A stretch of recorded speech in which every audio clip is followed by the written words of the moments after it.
Okay, so now it's time to do the farm plan. The plan involves making money. Okay, that's why we're doing this. We're feeding ourselves, we're feeding our community, but we have to make money because it costs money to farm. Okay, so what you have to do is be covert. You have got to go into your local Facebook groups with people who are conscious about what they're putting in their bodies.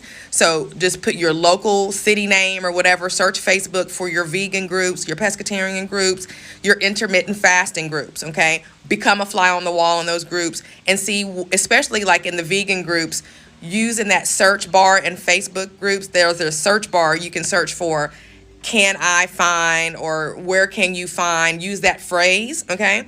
And then look at the posts that come up. Look for those vegetables and fruits and ingredients and spices and whatever that come up in those posts. That's where you start. After you start doing that, go and figure out what your hardiness zone is. The USDA has a hardiness zone map that allows for you to put in your zip code and it will tell you what your hardiness zone is.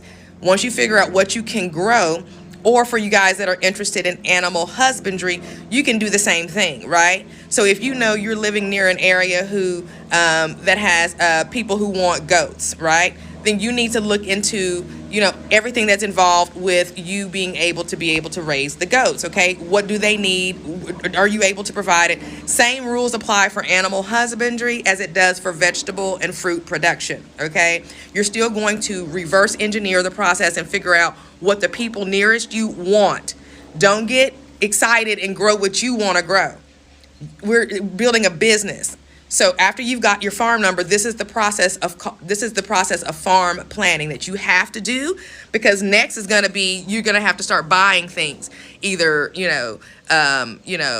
baby animals or an animal that's about to have some baby animals, or you're going to have to buy seeds and trays and soil. You're getting ready to have to make these investments of your money, so you want to make sure after you get that farm number to plan first. So once you figured out what those things are that are in demand near you, and then you figure out what infrastructure, what do you need in order to make these things happen, grow, raise, whatever the case may be, then you start putting your debit card to work and you go ahead and start getting the things that you need.